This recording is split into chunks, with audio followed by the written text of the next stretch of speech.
Councilwoman Laura Pastor, and I am here in District 4 showing local businesses. I happen to be standing here with the Colombian Chiva, the party bus, Ana Jimenez. Ana, what does Chiva mean? Okay, Chiva mean is how when you go into Colombia, you need to take one of these buses to meet all the city, going to the most popular places in Colombia. So you bring all your friends, you can dance, you can drink, have fun time. So the Chiva bus is all about having a good time, but it's also transporting people all through Colombia. Yes. If you're going to the store, if you're going to visit friends, if you're just going to have fun. The Chiva bus is all about that. Yes, that was, with the small towns in Colombia. If they are on the mountains, Colombia has a lot of mountains. So they need to bring all the goods, you can see.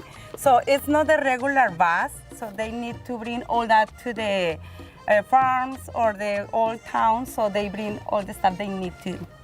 So, Ana, I see that you have this card right here. Yes. Is this a way, how do we get a hold of you if we want to be part of the Chiva bus? Okay, we are on Facebook, Chiva Colombiana in Arizona or Colombian Chiva. Oh, You can Colombian find Chiva. yeah. 'Cause we have a Chiva right here. Yes, we have a fan page in English too, so you can contact on a Colombian Chiva. So to rent the Chiva bus, how much does it cost? Is it 1 hour, 2 hours, or is there a minimum and a maximum? Okay, normally it's 350 and for 2 hours. And the people, depends what they want. We are very flexible. And the maximum capacity is 20 people. Sounds like a great time. Thank you, Ana, for the Columbia Chiva bus. Thank you for being part of the local community and our local business. We will be right back with Steve Chukri and the Arizona Restaurant Association. Cheers and gallo! Welcome back. I'm here with Steve Chukri with the Arizona Restaurant Association. Steve, welcome. Thank you, Laura. Good to be with you. Good to be with you. Can you tell me what the Arizona Restaurant Association does? Absolutely. The Arizona Restaurant Association has been around since 1939. I had no clue. And we have over 2,500 members, which is great because there's 8,500 restaurants in the state of Arizona. So we help advocate for our restaurants. We collaborate with our restaurant weeks, and then we provide benefits, whether it be discounts on credit card processing, health insurance plans, and the like. So I didn't know that. Yeah. What other programs do you have with the Arizona Restaurant Association? Say I'm a new owner. Sure. Restaurant owner, and what do I do? Well, right now, what's really taking off for the association is our new healthcare plan with United Healthcare. And when you look at what's going on in the health insurance industry across the board, restaurateurs are small business people, and the restaurant industry is a penny's business. I mean, it's hard to make a good profit in the restaurant business if your costs are too high. And so what we're really focusing on now is how do we get these good cost-cutting measures into restaurants, whether it be free legal advice, whether it be credit card processing, like I mentioned, or healthcare. And our restaurateurs really enjoy and love it. And then also, how do we drive business to them? And that's what we do with our two restaurant weeks, Fall Restaurant Week and Spring Restaurant Week, which combined, we have over 400 restaurants participate. So it's really exciting. Which I enjoy, because then I can go to a different restaurant every week and say it's for a good cause. That's right. It is a very good cause. The other piece is we're standing right in front of the Colombian Chiva, and right. I want to know some of my Latin restaurants in District 4 to go and visit. Absolutely. Well, first and foremost, I love this bus, and I got to find myself on this bus at some point.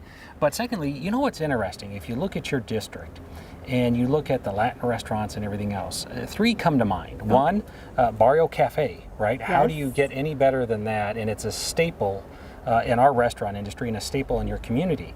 Then if we look to the generational time lapse, if you will, Woody's Macayo's new restaurant is going up on Central. They tore the old one down. Yes. And they're putting a new one up in honor of the founder and owner, Woody Johnson.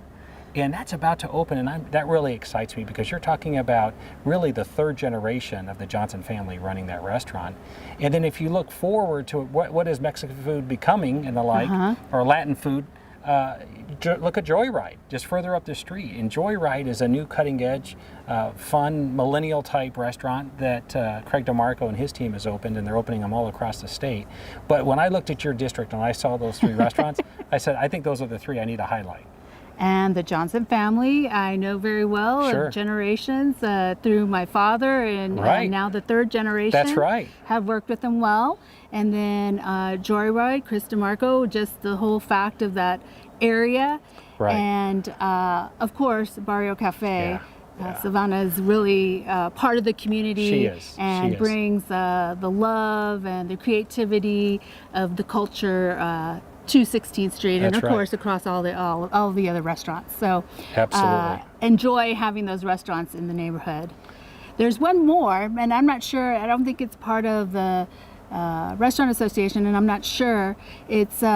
It's actually advertised on the bus, the Puerto Rican Latin restaurant, and it's on 27th Avenue in Grand. I've had the pleasure of going and eating and enjoying the music. My husband happens to how be neat. Puerto Rican, and Oh, so that's great. we look all over the place, but I was so happy that it was in District 4. So I probably should encourage him to join Sure. the Restaurant Association. Oh, I love, every member is an important member. There's no question. But what I love is, even in your district across the state of Arizona, the diversity that we've seen for 2 residents of the state of Arizona, the diversity we've seen in menus and new restaurants coming to life is really exciting, especially for a state that's not so old. Really, Not we're so very diverse, young. Yeah, too. yeah. So back in the day when we were growing up, you didn't have the diversity Right. in restaurants you do today. So to hear this restaurant really is exciting. Thank you, Steve, for being part of our community and giving value to the Restaurant Association and to the restaurants. Thank you.